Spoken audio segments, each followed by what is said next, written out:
नाज़रीन, प्रोग्राम रुपया पैसा में आपको खुशामदीद कहते हैं। मामलात, हालात, वाक़यात कुछ इस तरफ इशारा करते हैं कि जदीद टेक्नोलॉजी दुनिया के अंदर एम्ब्रेस कर ली जा चुकी है, लोग उस पर भरपूर तौर पर कॉन्फिडेंस कर चुके हैं। लेकिन हैरानगी की बात यह है कि पाकिस्तान के अंदर करोड़हा लोगों के, करोड़हा सही बोल रहा हूँ, करोड़हा लोगों की क्रिप्टो करेंसी के अंदर बिलवास्ता बिलावास्ता इन्वेस्टमेंट के बावजूद इस तरफ वो रुझानात पैदा नहीं हुए और हम कह रहे हैं अभी भी कि ये जेनजीज और मिलेनियल्स की चीज़ है। अच्छा, प्रॉब्लम क्या है कि इसके बारे में ये तासुर दिया जा रहा है कि साहब ये तो सिर्फ नई जनरेशन बिलीव करती है इसमें, इसका हकीकत से कोई ताल्लुक़ नहीं है, डिजिटल है। सही है। और ज़ाहिरी बात है इसके इन्फ्लुएंसर्स भी कुछ रंगीन मिजाज किस्म के लोग हैं पाकिस्तान के अंदर, जिनको देख के बंदा कहता है कि साहब इस तरफ जाएं कि न जाएं। सही है। लेकिन बात यह कि ये बहुत ही साइंटिफिक फील्ड है, नंबर 1। नंबर 2, ये बहुत ऑर्गेनाइज्ड फील्ड है। नंबर 3, इसको इंट्रोड्यूस करवाने वाले लोग बहुत ज़्यादा टेक सेवी और फाइनेंस नॉलेज सेवी हैं। ये मैं आपको क्लियर बात बता रहा हूँ। ये ऐसे ही सिस्टम नहीं आ गया कि इन्होंने जनाब दिनों में ही बिटकॉइन को जनाब जो है trillions of dollars worth of asset create कर दिया। ट्रिलियंस इसलिए बोल रहा हूँ क्योंकि मोर देन 1 ट्रिलियन की मार्केट कैप सिर्फ बिटकॉइन की है। उसकी अभी इसला भी कर लेंगे हमारे मेहमान अगर उनको लगे मैं गलत बोल रहा हूँ तो। बात ये पूरी मार्केट जो है ये तो मल्टी ट्रिलियन डॉलर मार्केट है दुनिया के अंदर।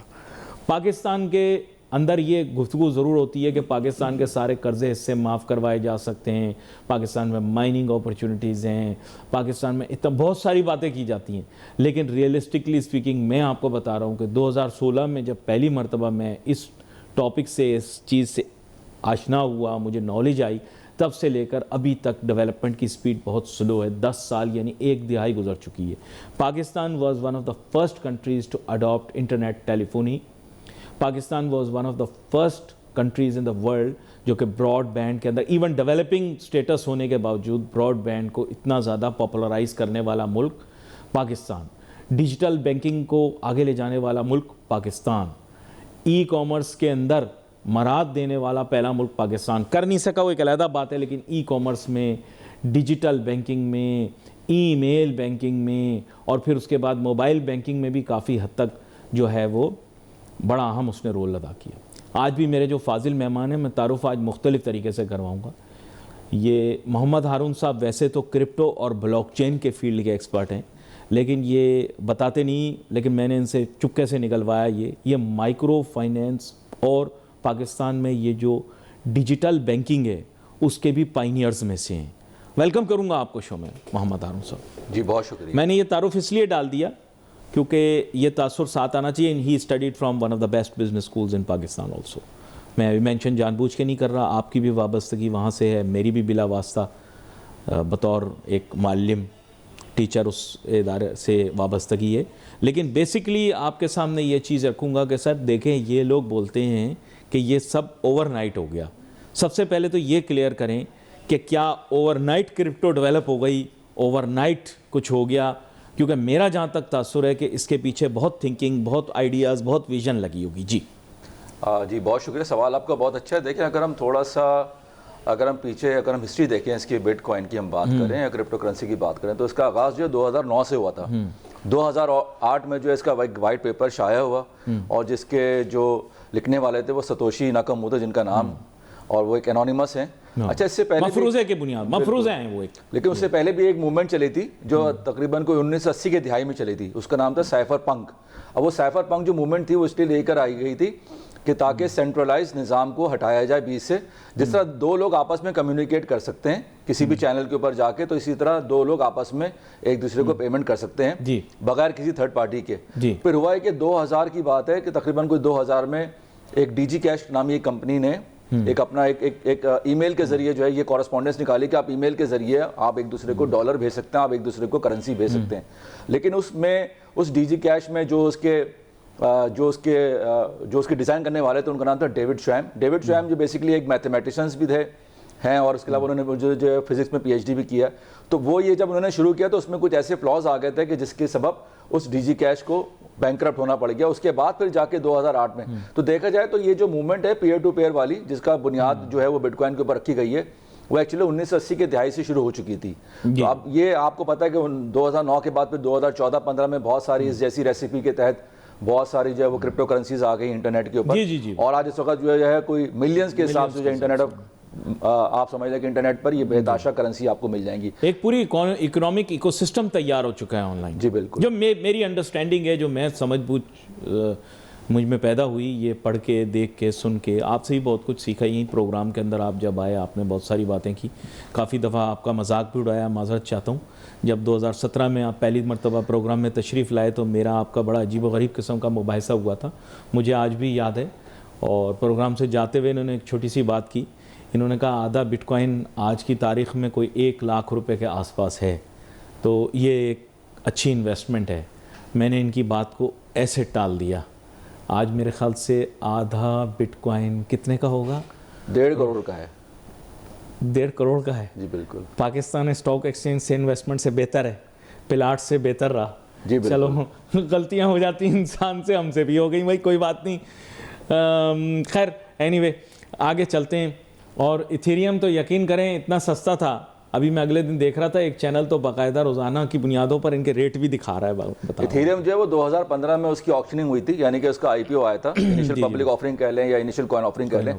दुबई में बाकायदा इसका आगाज हुआ था और मुझे याद है कि 50 सेंट से ये शुरू हुआ था इथेरियम, और आज इस वक्त इथेरियम जो है वो $3200 के ऊपर है, जबकि अपना वो ऑल टाइम हाई 4.5 पे भी गया था, 4.5 से ऊपर गया था। एग्जैक्टली। तो देखा जाए तो इस तरह की क्रिप्टो करेंसी जब आती हैं तो उनको पढ़ना बहुत जरूरी है, उनके एल्गोरिथम को समझना बहुत जरूरी है। अच्छा, इनका कोई ये वजाहत करें थोड़ा, मैं इसलिए आपसे पूछ रहा हूँ क्योंकि आप आते हैं, इंटरेस्टिंग बात होती है। आप भी कई मरतबा आपने देखा होगा लोगों को जब नहीं समझ में आ रही होती बात तो वो अग्रेसिवली रिएक्ट कर रहे होते हैं। हमारे माशरे में तो खैर बहुत ज़्यादा ही है। इसकी कोई यूटिलिटी नहीं है, कोई एक्सचेंज यूटिलिटी नहीं है, क्योंकि आम लोग हमारे ये तासुर देते हैं कि साहब इसकी कोई वर्थ नहीं है या इट हैज़ नो वर्थ। ये एक्सप्लेन करें। आपने पिछली दफ़ा भी थोड़ा सा इसको छुआ था लेकिन वक्त कम था, आपने बात पूरी नहीं हुई। जी देखिए, इस तरह की जो क्रिप्टो करेंसीज हैं इसके ऊपर अभी भी ये ज़ेर बहस चीज़ें चल रही हैं कि आया कि ये सिक्योरिटी टोकन्स में आते हैं या कमोडिटी में इनका शुमार होता है।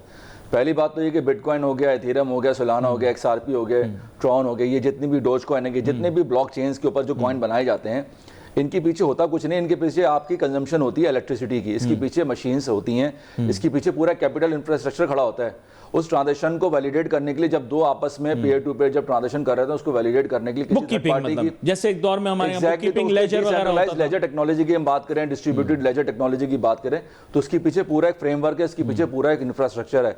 ये कहते हैं ना कि इसके पीछे कुछ नहीं, इसके पीछे ये सारे एफर्ट्स होते हैं, ये सारे ऐसे एफर्ट्स होते हैं जिनकी अपनी बाकायदा कॉस्ट होती है। जैसे अगर हम बिजली की बात करें, बिटकॉइन की बात करें, हम इथेरियम की बात करें, जाहिर सी बात है वो सारी अपनी बिजली कंज्यूम करती हैं।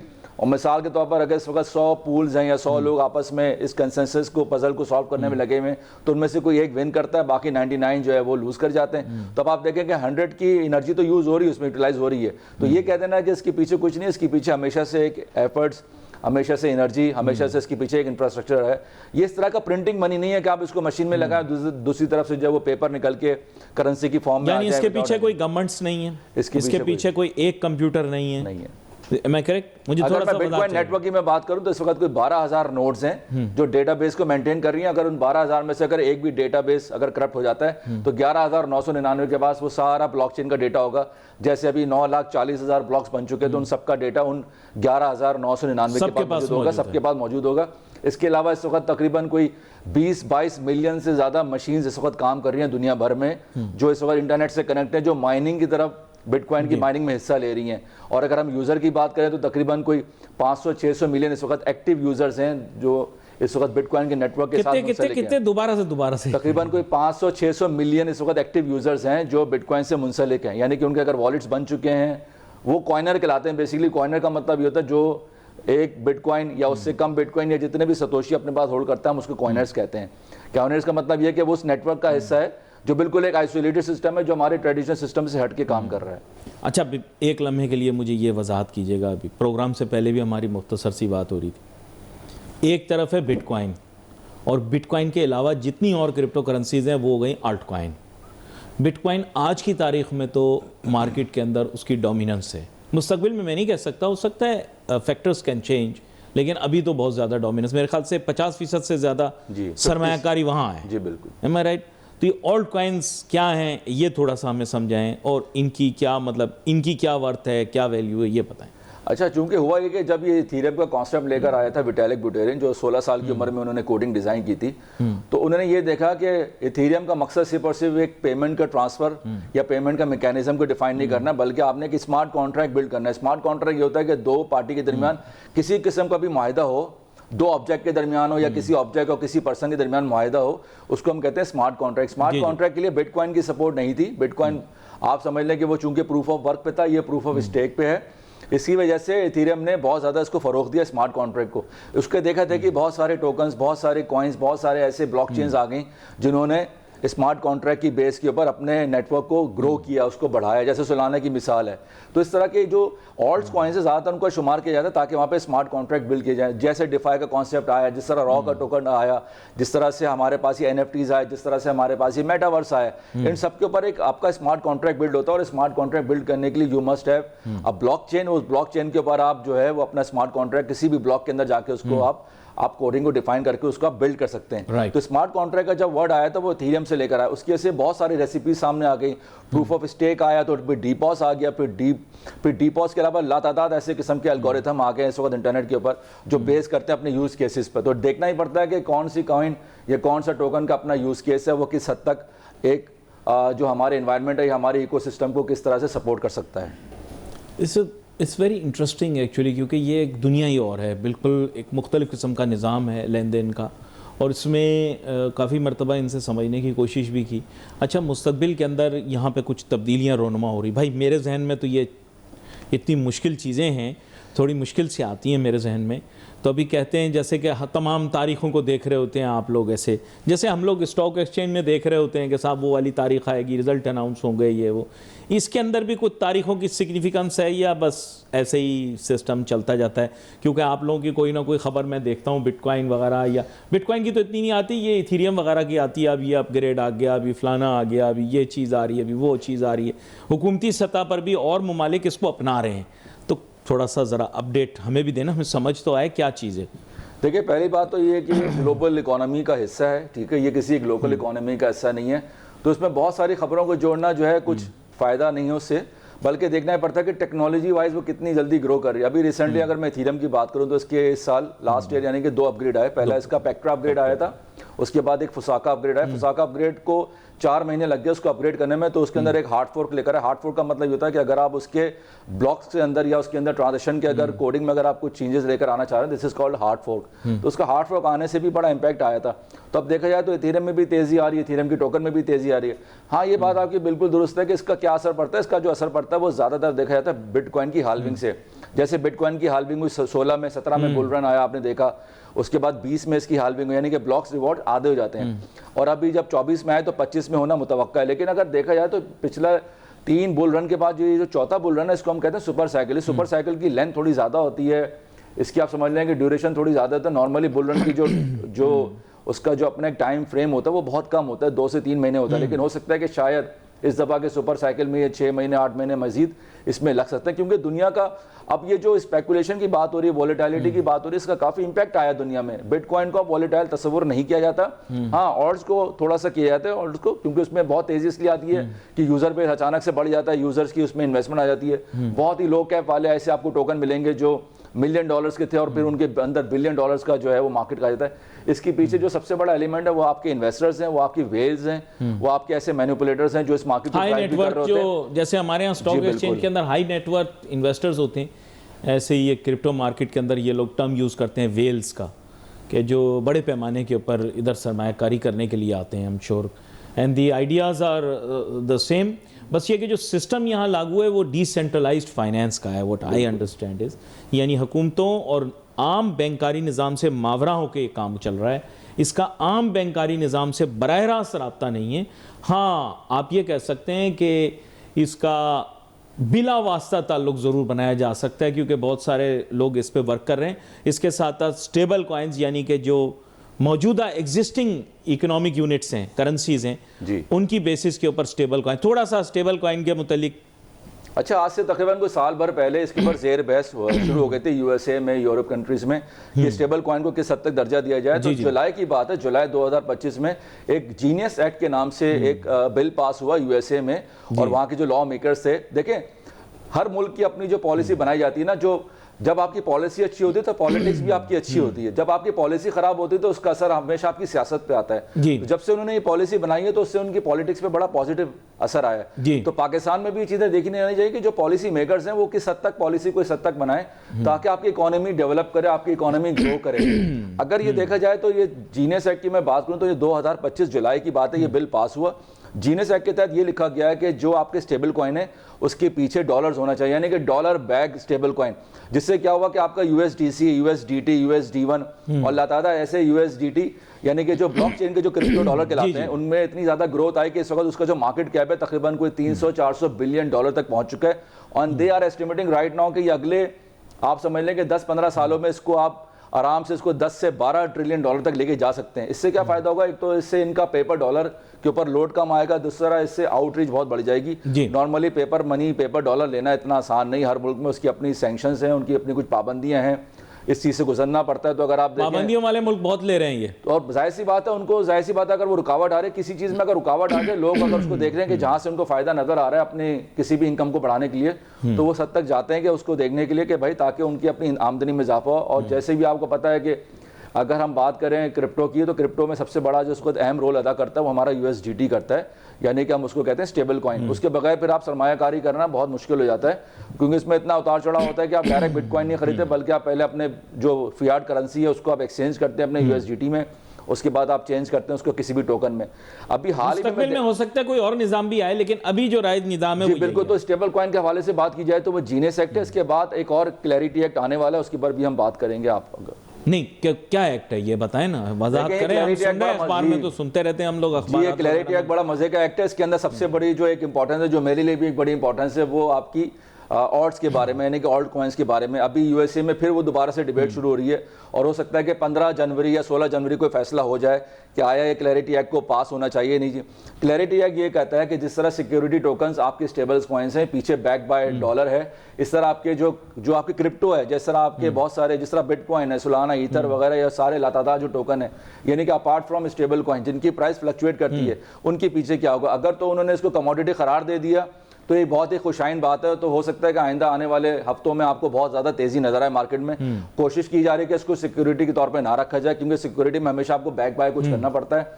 लेकिन अगर हम बात करें क्रिप्टो करेंसी की, तो टेक्निकली भी इसको कमोडिटी में शुमार किया जाना चाहिए। कमोडिटी में शुमार होने से फ़ायदा ये होगा कि इसमें बहुत तेज़ी भी आएगी, इसमें ज़्यादा इन्वेस्टमेंट आने के चांस है, और ज़्यादा आप ये समझ लें कि जो तेज़ी आपको नज़र आएगी वो 15 जनवरी के बाद आपको नज़र आएगी। तो क्लैरिटी एक्ट जो है उसका वेट किया जा रहा है बड़ी शिद्दत से। क्लैरिटी एक्ट जो है उससे हमें फ़ायदा हमारे उससे में अगर उसको अनाउंस कर दिया जाए कि आया कि ये सिक्योरिटी नहीं है, ये कमोडिटी में इसका शुमार होता है, क्रिप्टो करेंसीज का जितनी भी लातादार टोकन है अपार्ट फ्रॉम स्टेबल कॉइन, तो ये बहुत बड़ी एक अहम खबर होगी क्रिप्टो में। अच्छा, गवर्नमेंट के लिए अब एक और चैलेंज भी आ गया है।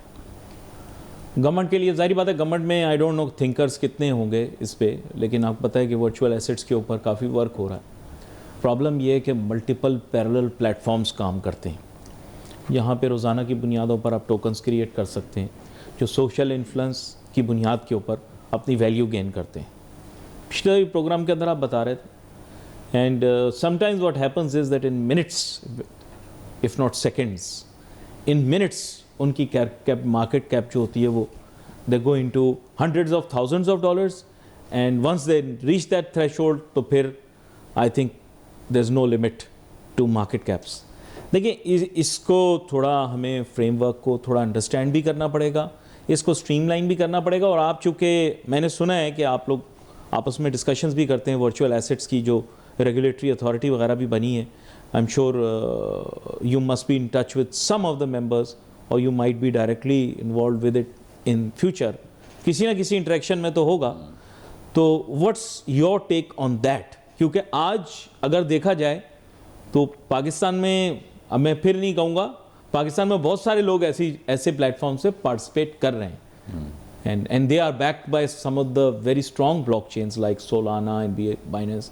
आई एम जस्ट सेइंग, क्या कहते हैं आप इसके बारे में? अच्छा, जब से ये पाकिस्तान क्रिप्टो काउंसिल और Pakistan virtual asset regulatory authority का कायम अमल में आया, इसमें फ़ायदा ये हुआ है कि वो लोग जो इस नेटवर्क से बाहर थे, जिनको ये खदशा था कि आया कि ये इलीगल है या इसको रेगुलेट नहीं किया गया, तो सबसे पहले तो आप ये सुन लें कि अब ये लीगल करार दी गई है।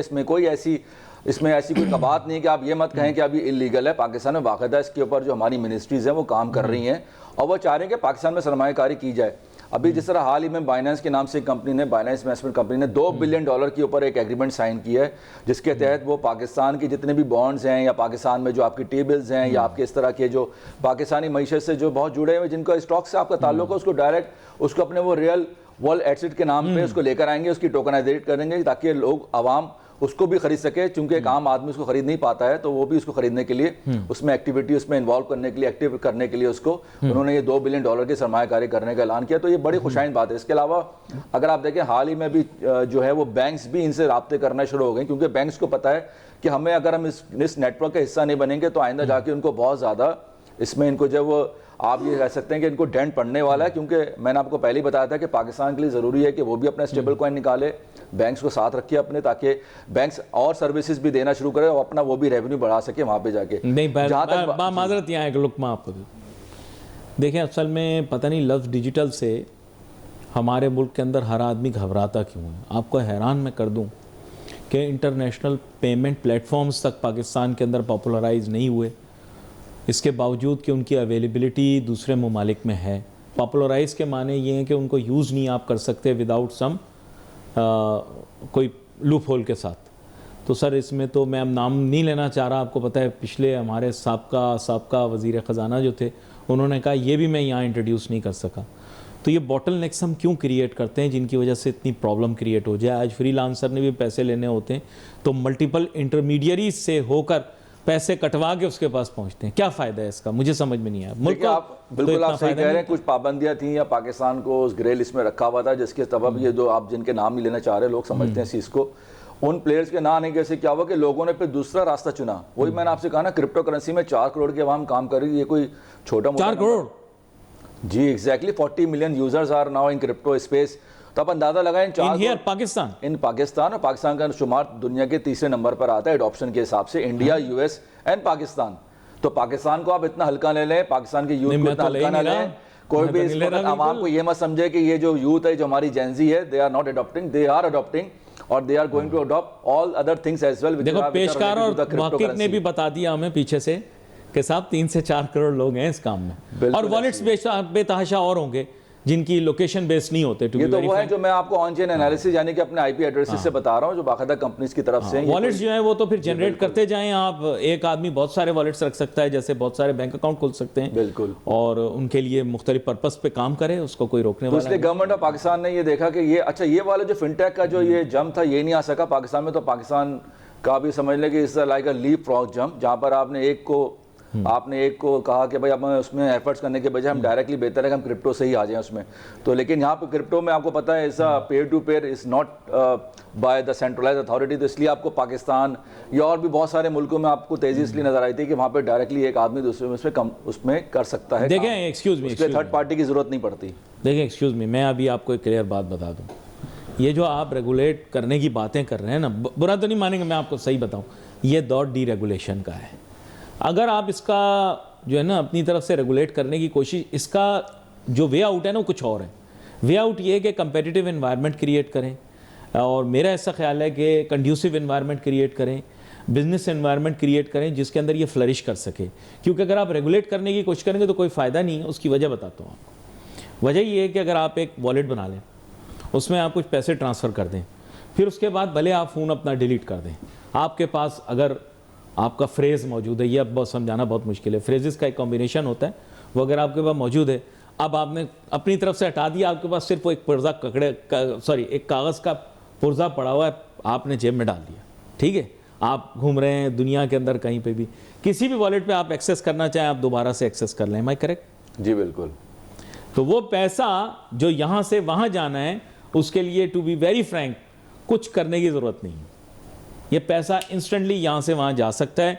अगर आप रेगुलेट करते हैं वॉलेट की, कोई देखें, याद रखें, एक्सचेंजेस से you can collect data, but there are many wallets जो आपके साथ कभी डेटा शेयर नहीं करेंगे।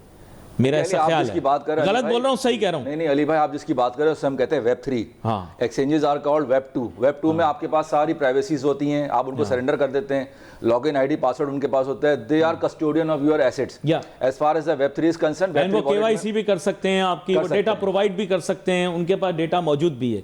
तो इस तरह देखा जाए तो बहुत सारी एक्सचेंजेस जो है वो डेक्स के ऊपर ज्यादा सपोर्ट जो कर रही हैं। बिटकॉइन वॉलेट में किसी में पड़े हुए हैं जी, वो किसी ने नहीं निकाले, आप कुछ कर लें आप वो नहीं निकाल सकते। सही बोल रहा हूँ, गलत बोल रहा जिसके पास की प्राइवेट की होगी सिर्फ वही निकाल सकता सिर्फ वही निकाल सकता है, और कोई चाहे निकालना नहीं निकाल सकता। अच्छा नाजरीन, आपको पता होगा, मैं आप लोगों को पहले भी बता चुका हूँ कि मैं तो फाइनेंस के मौजू का तालिब इल्म हूँ, पढ़ता भी रहता हूँ, लिखता भी रहता हूँ, और लिख लिख के अब AI जब से आया है तो बड़ी मदद हो गई है। जो मेरे ख्यालात हैं मैं अपने नज़रियात को किताबों की सूरत में भी पेश कर देता हूँ।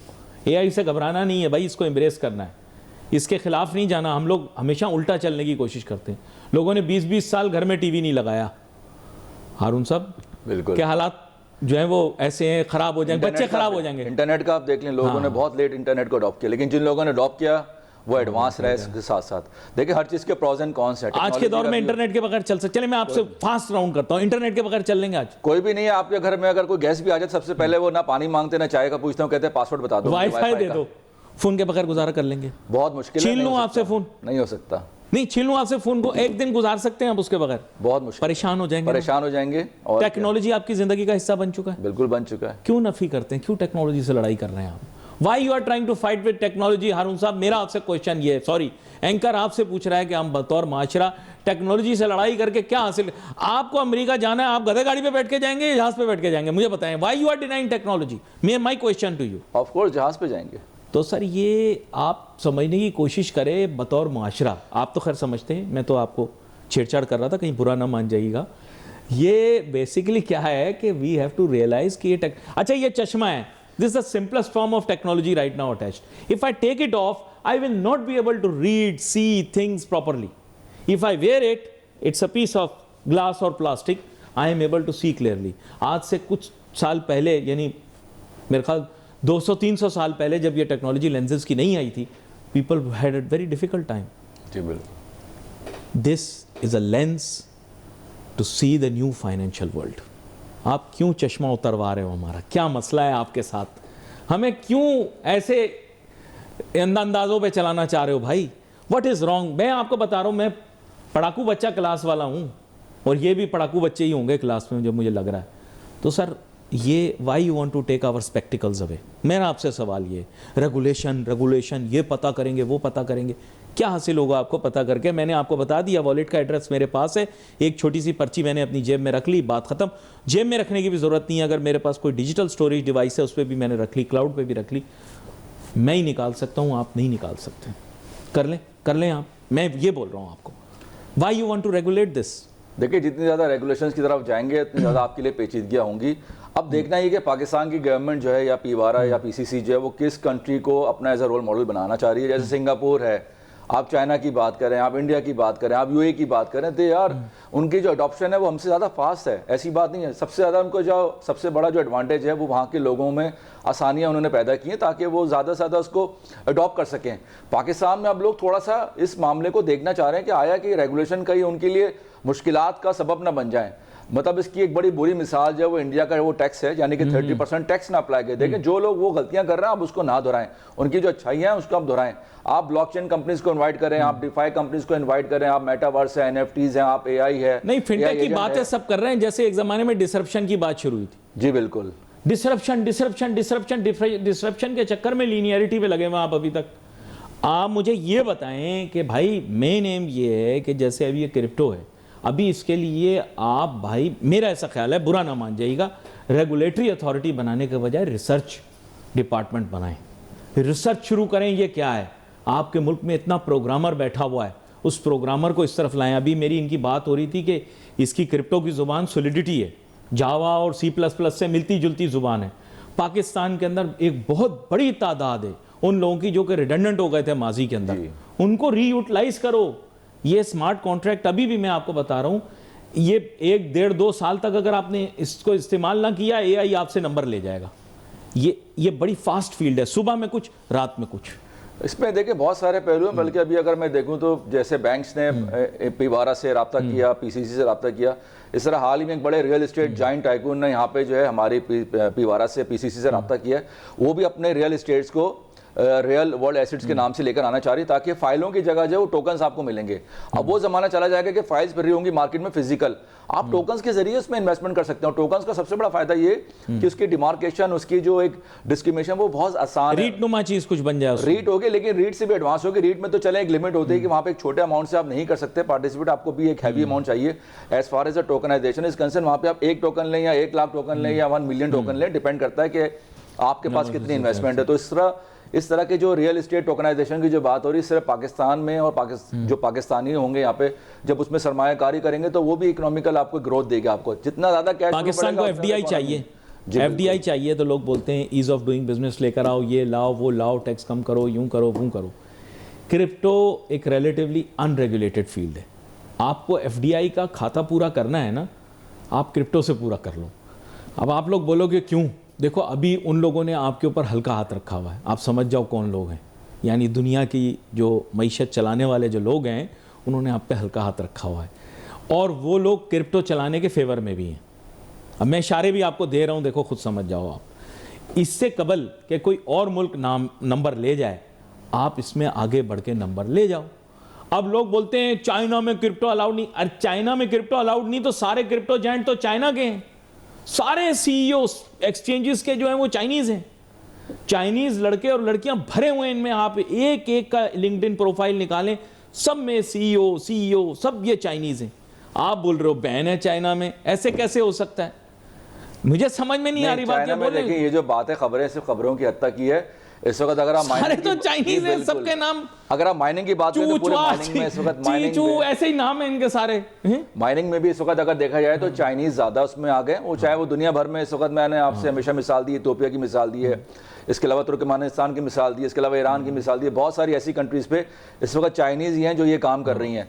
चाइना से आपके मैन्युफैक्चरिंग में नहीं आ गए, चाइना इस वक्त एआई में भी आ गए, चाइना मॉडल्स बना रहा है, डिजिटल इकोनॉमी में भी आगे इस वक्त जा रहा है चाइना। तो चाइना को अडॉप्ट करना, मतलब उन चाइनीज के साथ मिलकर काम करना, उन जैसी अपनी फर्म को लेकर आना पाकिस्तान में, ये बहुत बड़ा एक चैलेंज है पाकिस्तान में। आप उसको लेकर आए ताकि पाकिस्तान के अंदर जो मैशत है, हमारी जो इकोनॉमी का हैरान करूं जनाब, सकता है कि हमें फायदा मिल जाए। हारून साहब, मैं आपको हैरान करूं, क्रिप्टोग्राफी, डिजिटल सिक्योरिटी, प्रोग्रामर्स, मुल्क में एक ऐसे दुनिया में एक ऐसा मुल्क है जो इस मामले में तकरीबन नंबर 1 है। मैं उसका नाम नहीं ले सकता टीवी पर, बस आप खुद समझ जाए। आप इस रेस के अंदर आपको आगे होना चाहिए, आप पीछे जा रहे हो।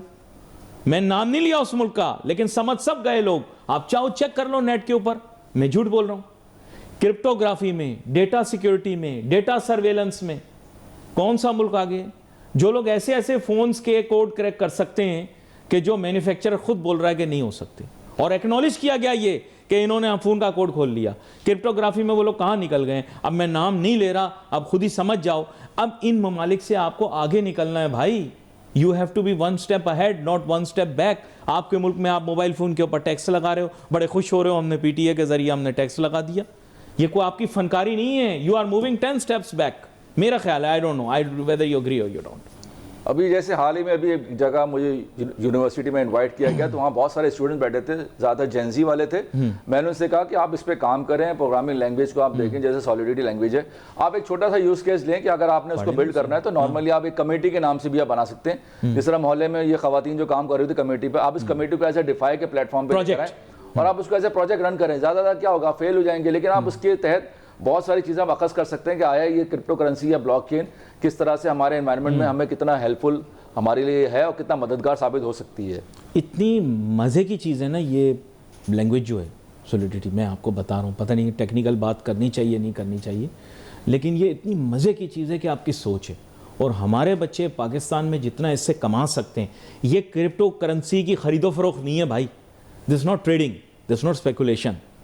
सॉरी, ये थोड़ा सा काम से हटके है चीज़ आप लोगों के, लेकिन ये ही असल में की है। मैं आपको बता दूं, जो बच्चा इसको समझ गया टेक्निकल चीज़ को, वो समझो आगे निकल गया। लेकिन मैं आपको बता रहा हूं, आपके पास अभी भी विंडो दे रहा हूं, 1 से 2 साल है। 1 से 2 साल के बाद एआई जिस समत में जिस तेज़ी से जा रहा है, मे बी जो बच्चे अभी 1 साल के अंदर, मैं मजाक के अलावा बता रहा हूँ, पाकिस्तान के पास बिलियंस ऑफ डॉलर्स अगर कमाने का पोटेंशियल है तो ये प्रोग्रामिंग और ब्लॉकचेन और वेब एप्स और डी एप्स इनको बना के कर सकता है। फिनटेक बोलते रहते हैं, कंप्यूटर ऑन करना आता नहीं हमारे लोगों को, बोलते हैं फिनटेक लगा देंगे। अच्छा यार ठीक है भाईजान, आपको सब आता है, हमें कुछ नहीं आता। सर ये बातें जुबान से करने वाली थोड़ी हैं। फिनटेक, हम पाकिस्तान में फिनटेक आ गया, इंटेक आ गया, फिनटेक आ गया, कहाँ आ गया भाई बताएं? सॉरी, चलें हारून साहब मुझे बताएं, फिनटेक कहाँ आ गया आपके पास? कौन सा फिनटेक आ गया? मेरे फ़ोन पे तो कोई पाकिस्तानी फिनटेक की ऐप नहीं है, हो तो आप बता दें। नहीं है, लेकिन बड़ा स्लो रिस्पांस रहा है, पाकिस्तानियों ने इसको इतना ज़्यादा इंकरेज नहीं किया। दूसरा ये कि हम जितना हम पीछे, हम स्पीड हमारी स्लो है, इस वजह से क्या होता है कि वो चीज़ें ऑब्सोलीट हो जाती हैं। इंडिया बड़ा लीड किया इसमें, इंडिया ने बहुत बड़ा इसमें अपना आपको एक बड़ा नया कदम उठाया था। लोन शार्क्स ने अपनी एप्स बना ली, सुन लें सर, पाकिस्तान के अंदर लोन शार्क्स ने अनरेगुलेटेड सेक्टर के अंदर अपनी एप्स बना ली। वो मेरे नज़दीक वो फिनटेक नहीं है, स्कैम है वो मेरे नज़दीक। इस तरह की बहुत सारी चीज़ें आपको नजर आएंगी। जहाँ तक बात है, देखिए मैंने आपसे फिर कहा है कि ये क्रिप्टो करेंसी ब्लॉकचेन से हमें एक लीप फ्रॉग जंप मिल सकती है। आया उस फिनटेक की दुनिया में रहते हुए पाकिस्तान अपना आपका लोहा नहीं मनवा सकती है। कह रहे हैं हमने बड़े डीएप और ये और वेब3 बना ली, एनएफटीज, अब मैं नाम नहीं ले रहा, खुद ये टीवी के ऊपर बहुत ये खबर चल चुकी है। एनएफटीज की मार्केट प्लेस ने पाकिस्तान के अंदर इतना माल बेच दिया, पैसा निकल गया पाकिस्तान से। अब वो लोगों को मिला नहीं मिला हमको नहीं पता। नॉन फंजिबल टोकन इसे कहते हैं, यानी कोई भी चीज़ दुनिया में जो मौजूद हो उसकी किसी न किसी शक्ल के अंदर दस्तावेज बना के, कागज़ बना के, उसको कागज़ तो नहीं, उसको किसी तरह नेट के ऊपर ले आए जी। अब वो आपको समझाना मुश्किल है एक क्लास में, मेरा मतलब एक प्रोग्राम में। तो बात यह है कि ये हुआ आपके मुल्क के अंदर। मैं नाम जानबूझ के नहीं ले रहा, पता सबको है, अखबारों में आ चुका है, टीवी पर आ चुका है, हर जगह आ चुका है। तो सर ये आपके यहाँ ये ऐप्स बन रही हैं जिस पे आप खुश हो रहे हैं, या फॉरेक्स ट्रेडिंग ऐप्स? आप मुझे ये फिनटेक है? नहीं सर वो ये कह रहे हैं ये फिनटेक है, ये फिनटेक है। मेरे तो ख्याल से कोई फिनटेक नहीं है। इस तरह की ऐप्स बनाने के लिए तो बहुत ईजी है। ये बहुत सारी ऐप्स ऐसी हैं जिनके बैक पे शायद कुछ भी ना, मुझे नहीं पता, लेकिन खुद इदारों ने खुद कहा है कि ये इनके पीछे कुछ नहीं होता, कुछ नहीं है। तो ये just they take your money and they make a dummy account for you, you earn money for 1 day or 2 days, you get very attracted, you put your money in that app and then of course if it ज़्यादातर जो ये MLM के नाम पे आती है, multi level marketing, उसमें ये होता है कि अगर आपके रेफरेंस से लोग आ रहे हैं, उससे उनका पैसे में से कुछ आपको मिलेगा, फिर उनके रेफरेंस से जो लोग आ रहे हैं, इसमें नुकसान वही उठाता है एक तो जो आखिर की लेयर होती है जिसके आगे कोई लेयर नहीं बनती, और इनका टाइम फ्रेम बड़ा कम होता है, इनकी मार्केटिंग। ये पहले रियल वर्ल्ड में भी हो चुका है। जी बिल्कुल, ये पहले रियल वर्ल्ड में हो चुका है। एग्जैक्टली, ये होता रहेगा, ये होता रहता है। इस तरह से कोई नई चीज़ नहीं है, लेकिन आपको इससे बचने के लिए ज़रूरी है। तब टोकन पता है क्या होता था? तब टोकन, ये डिजिटल टोकन नहीं होता था, वो एक पर्ची होती थी जो टोकन हुआ करता था। बिल्कुल, एक टोकन वो भी होता था। आपको ये पता नहीं इस चीज़ का अंदाज़ा हो, पाकिस्तान में MLM स्कीम जो आप पिरामिड कह लें, पिरामिड स्कीमें पहले भी आई हैं, तो उसमें भी यही होता था कि आपके पास वो कागज़ का टुकड़ा होता था, आप जमा करते रहते थे लोगों से, इसको भी मैंने मेंबर बना लिया, ये मेरे पास आ गया, इसने मेंबर बना लिया। एक पर्चा आप अपने पास फाड़ के रख लेते थे और वो ट्रीज़ बनती चली जाती हैं। बट मैं ये बोल रहा हूँ कि ये जो ब्लॉकचेन टेक्नोलॉजी है, ये दुनिया में बहुत, मैं आपको बता रहा हूँ, बहुत आगे जाएगी। पड़ोसी मुल्क तो आपका जो है उसने अपनी ब्लॉकचेन बनाई हुई है। जी बिल्कुल। आपने क्यों नहीं बनाई? सवाल जवाब बताएं आप। और मैंने सुना है उनकी काफ़ी मकबूल भी है ब्लॉकचेन। उसकी वजह ये कि 2018 में जब ये SEC से लेटर हमें आया था कि पाकिस्तान में इसको इलीगल तो नहीं कहा था, लेकिन इससे ये कहा था कि आप इससे दूर रहें, इससे बचें।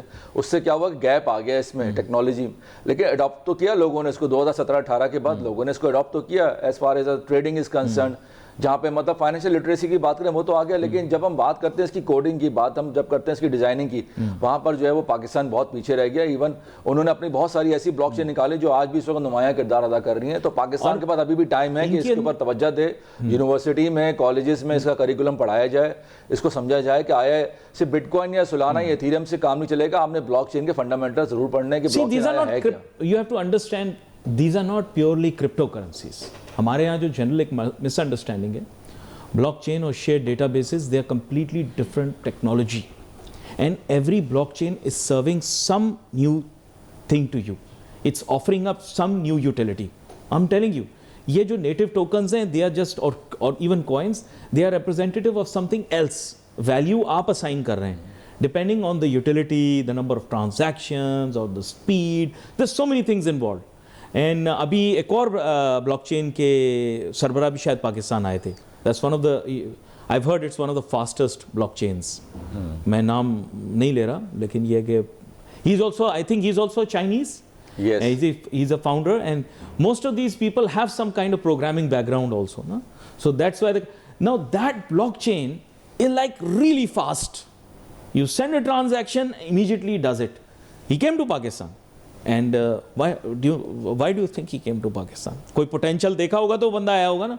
That's देखिए also ऐसी बात है, एक तो उनकी अपनी एक्सचेंज भी यहाँ पर काम कर रही है, मतलब इंटरनेट पे देखा जाए, इसका नाम नहीं ये है कौन सा क्या HTX के नाम से हुबी ग्लोबल जो है ना, पहले हुबी था उसका नाम बाद में HTX कर दिया गया। तो बाइनेंस और ये दोनों आए थे यहाँ पे, इनकी नुमाइंदे, और उन्होंने आके पाकिस्तान में NOC हासिल करने के लिए ये सारी तगोदोद की है।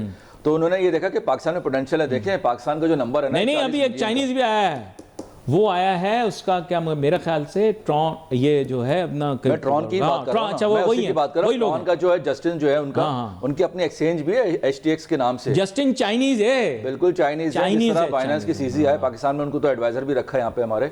तो कहने का मकसद ये कि ये 40 मिलियन का नंबर जो है ये कम नहीं है, ये बहुत ज्यादा नंबर है। इसी वजह से ये अट्रैक्शन आई है। वो किसी और मुल्क में इतना शायद विजिट नहीं किया होगा जितना उन्होंने पाकिस्तान में विजिट करके अपने वर्जन यहाँ पे काम करने का फैसला किया है। ये एक ऐसी मार्केट है जो कि इजाजत देती है कि यहाँ पे बहुत जल्दी ये फ्लरिश हो सकती है टेक्नोलॉजी। बिल्कुल, और ये बात अच्छी बात है कि हमारी जो मिनिस्ट्री फाइनेंस है वो उसको देख रही है, एक अच्छी नज़र से देख रही है। शायद कोई और उनकी जगह होते तो अब तक उस पर बहुत सारी पाबंदियां लगा चुके होते। पाकिस्तान जाओ तो अपने सिम्त में रहा है, लेकिन थोड़ी सा स्लो स्पीड है इस वक्त देखा जाए तो, उसमें बहुत तेजी की जरूरत है। देखिए टेक्नोलॉजी का दौर है, अब वो जमाने चलेगा कि 25 साल बाद क्या होगा। आपको अपने अगले 5 साल की फिक्र होनी चाहिए, 10 साल का प्लान होना चाहिए कि 10 साल में पाकिस्तान, अभी आपको पता हाल ही में जो ये वेनेजुएला वाली बात हुई है, वहाँ पे अगर देखा जाए तो उनके पास भी बिटकॉइन अपने पड़े हुए थे रिजर्व में, तकरीबन कोई 6 लाख के करीब बिटकॉइन उनके पास थे जो उन्होंने एक ज़माने से खरीदे हुए थे अपने 6 लाख। अब वो 6 लाख का जो एक नंबर है देखा जाए तो ठीक है, वो ऑयल के मुकाबले में बहुत कम है, लेकिन अगर हम ये देखें कि आज अगर पाकिस्तान के पास भी 10-15 हज़ार बिटकॉइन होते अगर, तो पाकिस्तान के लिए आइंदा आने वाले सालों में बहुत अच्छी एक खबर होती है कि पाकिस्तान के अपने रिजर्व जो आप बात कर रहे हैं, FDI की आप बात कर रहे हैं कि शायद पाकिस्तान के जल्दी से निकल जाते हैं। आप आगे जरा 1 मिनट रुकें, जरा हिसाब देखिए, हिसाब टेक्निकल हिसाब 6 लाख बिटकॉइन कैलकुलेटर में डालूं, 1 लाख का रेट लगा लूं, वैसे 92,000 रेट चल रहा है मेरे ख्याल से। जी बिल्कुल, तो ये तो बहुत बड़ी रकम है। अब पाकिस्तान के पास 6 लाख बिटकॉइन हो तो कर्जा उतार दें। बिल्कुल बोल रहा हूँ मैं, अपने जहन में सोच रहा था 6 lakh bitcoin multiplied by $1 lakh, हाँ huge amount, no huge amount ऐसा ही भाई। ये कि मतलब उसमें ये कि you add a couple more zeros, you're in a completely different kind of situation। $60 billion जो है वो छोटा मोटा अमाउंट नहीं बनता है, ये ठीक ठाक अमाउंट है। ठीक है, उनके पास भी $1 बिलियन की ऑयल्स ऑफसेट हो जाएगा ना बहुत कुछ, ऑफ कोर्स ऑफसेट हो जाएगा। देखा जाए तो ये रिजर्व जो है ना, ये पाकिस्तान की तरक्की में बहुत, और मैंने जो अपने प्रोग्राम में कहा है कि पाकिस्तान अगर ये 2000 मेगावाट स्ट्रेटेजिक रिजर्व, पाकिस्तान नहीं अभी फिलहाल नहीं है, लेकिन अगर पाकिस्तान ये 2000 मेगावाट को यूज करता है तो अगले 10-12 साल में ये आराम से 5 से 6 हज़ार बगैर कोई खरीदे हुए बिटकॉइन ये हासिल कर सकते हैं टैरिफ की मद में। तो ये गवर्नमेंट ऑफ पाकिस्तान को सोचना चाहिए, और उसके लिए ये ज़रूर करना चाहिए कि जो माइनिंग फर्म्स हैं उनको बिजली जो फराहम करे वो 4-5 सेंट से ऊपर ना फराहम करे, अदरवाइज वो फिजिबल नहीं है। Because there so many, every day I see that there's so many cryptocurrencies coming up in the market. I've seen so many, each offering something new. मैं अगले दिन यही सोच रहा था, मैंने कहा मेन स्ट्रीम मीडिया के ऊपर अभी कुछ चीज़ों पर तो ये लोग बात करते हैं, लेकिन by and large you see there are so many tokens each with it purpose, क्योंकि इसमें क्रिएटिविटी इतनी ज़्यादा आपको अलाउ करती है, फ्लेक्सिबिलिटी फ्रॉम मीम कॉइन्स।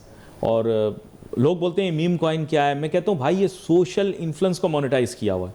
सबसे ज़्यादा उनके जो पेट्स हैं ना, उन्होंने पेट्स के नाम पर ये किया हुआ, because a pet becomes a part of their life, so they believe that it's social influences ज़्यादा। सीजी के पेट का नाम भी था, वो भी चल गया, और that became a very big token. There was someone who just tested a token and it became big. There are tokens that themselves say that they are not worthless, they are worthless or whatever, and still they are getting value because of social influence, Gen Z and millennial impact, people willing to invest in them irrespective of what the name or the values say। और बात की आज हमने blockchain के बारे में, blockchain technology के बारे में, और जाहिर बात है यही जो डिजिटल दुनिया के अंदर एक नया डिसेंट्रलाइज्ड फाइनेंस का निज़ाम आ रहा है उसके बारे में बात की। तो शुक्रिया अदा करूंगा। लास्ट भी आपने मेरी बात को वो कर दिया था, पास कर दिया था। अभी आपने जिक्र किया था मीम कॉइन का। देखा अभी हाल ही में कुछ इस तरह के मीम कॉइन भी आए, जैसे आपने कहा कि उनकी जो है वो जैसे डॉग्स जैसी शक्ल है या उनकी कैट जैसी शक्ल है या डिफरेंट जानवर हैं। जाहिर सी बात है इस तरह के जो पेट्स हैं सारे पेट्स कामयाब नहीं होते इसके अंदर। मीम कॉइन का जो हमेशा ताल्लुक रहा ना वो एक डेकोरेशन पीस के हवाले से रहा है। अब दुनिया चूंकि वर्चुअल एसेट्स की बात करती है तो वर्चुअल एसेट्स में अब मैं कोई फिजिकल एसेट तो लूंगा नहीं, वो फिजिकल एसेट की जगह मेरे पास कुछ ना कुछ ऐसे मीम कॉइन होने चाहिए। एनएफटी तो इस मामले में फेल हो गया, लेकिन मीम कॉइन के आने से क्या फायदा हुआ कि मीम कॉइन में लोगों ने सरमायाकारी भी बहुत की और इसका अच्छा मुतबादिल है एक तरह का। जी बिल्कुल। तो अभी मैंने हाल ही में एक देखा था जिसका नाम था 114514 के नाम से एक आया था, जो एक लेगेसी कॉइन था, एक लेगेसी मीम कॉइन था जिसकी बुनियाद चाइनीज और जापानीज ने शुरू की थी एक जमाने में। आज से कुछ सालों पहले की बात है। आप यकीन नहीं करेंगे कि उसकी जो प्राइस थी, उसकी जो मार्केट कैप थी, उसमें इतना बेतहाशा इजाफा हुआ कि जब मैंने इसको देखना शुरू किया तो उसकी यूजर बेस की जो तादाद थी तकरीबन कोई 200 से 300 के करीब थी, जो पहुंचते पहुंचते 20-21 हज़ार चलेगी। और इसकी प्राइस में इतना बड़ा जंप आया कि एक मैंने देखा था एक वॉलेट होल्डर ने तकरीबन कोई $350 से तकरीबन कोई $2.2 मिलियन बनाया उसने, $22 लाख। तो यानी कि $350 से $22 लाख बनाना इतना आसान नहीं। लेकिन बात सारी है कि इसमें समझने के लिए आपको जो है वो सीखना पड़ेगा, आपको समझना पड़ेगा। ठीक है, इसमें रिस्क का भी एलिमेंट है, लेकिन बहुत सारे इसमें पहलू देखे जाते हैं। देखिए इसमें मैं रिसर्च करता हूं, आपने मेरी बात की नफी तो की नहीं, इसलिए मैं आपकी बात यही कहूंगा कि ये बात तो है ना, ये मैंने बता दिया कि ये एक रियलिटी है। जो बात आपने की है ये एक रियलिटी है, लोग मीम कॉइन्स की तरफ जा रहे हैं। और जैसे आपने बताया कि ये मुतबादिल है, एनएफटीज का एक दौर आया था कि उसका मुतबादिल है। वक्त अब कम रह गया, वरना मैंने कंक्लूड करना था, कुछ कहना था, पर इन्होंने अपनी बात उसमें की। चलो मैं अगली प्रोग्राम के अंदर और वजाहत आपसे ले लेंगे। वक्त हमारे पास चूंकि कम होता है तो माजरत इसकी मैं क्लैरिफिकेशन आपसे नहीं ले सका। नाज़रीन, wait for message on Facebook. Ali Nasir team को जा दीजिए। अल्लाह हाफ़िज़।